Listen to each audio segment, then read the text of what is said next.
Okay, so ito ngayon, ang bago nating nabiling tali ng manok. Sample lang 'to ah. Sample lang 'to upang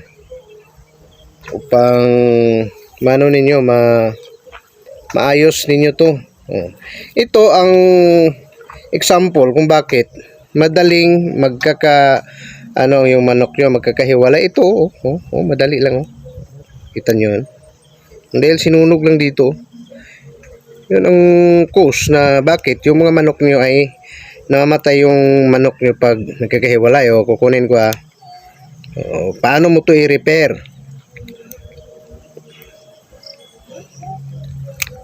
Okay, nutol ko to. Okay, nutol ko Ang mabuti pag sunugin mo dito sa dulo. Okay, paano mo to ayusin? Okay, maduming tingnan to. Ngunit ang purpose natin dito ay hindi sa kalinisan. Ngunit ang purpose natin upang hindi na mamatay yung manok natin, dinubli ko ang dito, pagtali. Ito naman, dudublihin mo rin. Ganyan Example, magkano na. So dito sa dulo mayroong sunog. Dudublihin mo rin. Pag nakita mo parang madumi nga Ngunit may mas magandang idea nito upang hindi siya maruming tingnan. Ngunit okay na yun kahit madumi. Hindi importante na malinis ang obra mo. Example, malinis ang obra mo yung mga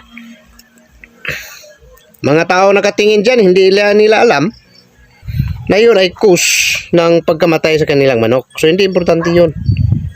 Hindi importante yung malinis ang maayos yung mga binintang mga tali. Malinis yung tingnan Yan. Gaano man ka puwersado yung manok mo, hindi yan Kita nyo?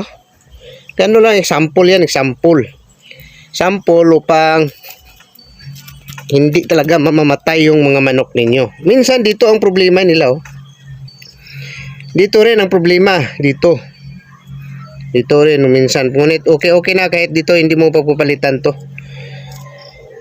Marunong akong gumawa dito Ngunit wala akong sample.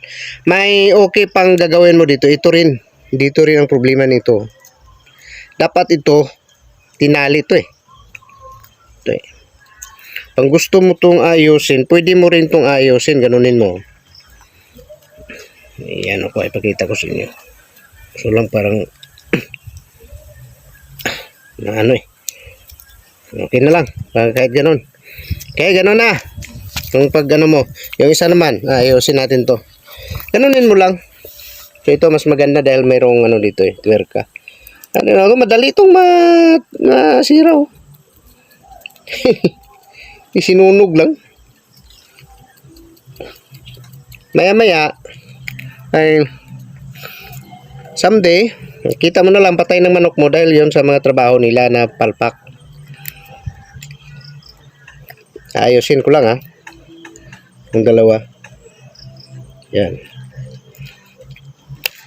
Ayan putol na kagad Ayan. Ito, dudublihin mo rin to. Parang i-sure mo talagang manok mo. Ilan ba ang price ng manok mo? Yung iba dyan Trio 100 ganun lang ang style ng pagkatali mo. Pag Trio 100 ganito mo, Trio 80 ganyanin mo. Dahil nasasayang yung 100k mo o 80k mo pag nagkakahiwalayan ganunin mo, dalawahin mo. Advice ko sa iyo, dalawahin mo dahil dito baka ito rin to Bisayan, may plus. Okay, ganun na. Ganun lang pagkakagawa. Ganun mo. Aswat di said na madumi. Walang kaso yan kahit madumi. Importante hindi na mamatay yung mga manok nyo. Ayusin mo lahat ng mga tali yan ng manok mo. Ayusin mo lahat. Parang safety kahit na wala kayo dyan. Safety. Walang manok sa inyo na nagkakahiwalay. Bisaya pala, wala yung mga manok makabuhi. Okay, super na yan ang mo. Kahit gaano kapursado ng manok mo, hindi yan na nagkakahiwalay, hindi na napuputol. So ganyan lang my friend. ito, ano na to, parang ano na to, matang plain. Ngunit mas maganda to pag mayroon kang inilagay dito. Nilagyan mo dyan ang iba dyan, ang nilalagay nila ay mga ano, yung parang plastic ba, yung ano, parang basta lagyan mo lang ng idea upang dito hindi to nakita, oh. Pati rito. Yan. Ngunit kahit ganda, hindi niya gandahan ng tali ng manok. Ganyan. Okay, how I wish na may tulong ako sa inyo upang sure na hindi na mamatay yung mga manok ninyo. Yan, ito. Ganito pa rin, no, sa dulo, mayroon, oh. O, itali mo lang yan. Pag mayroon ganun, italian mo lang kahit isa dyan sa dulo.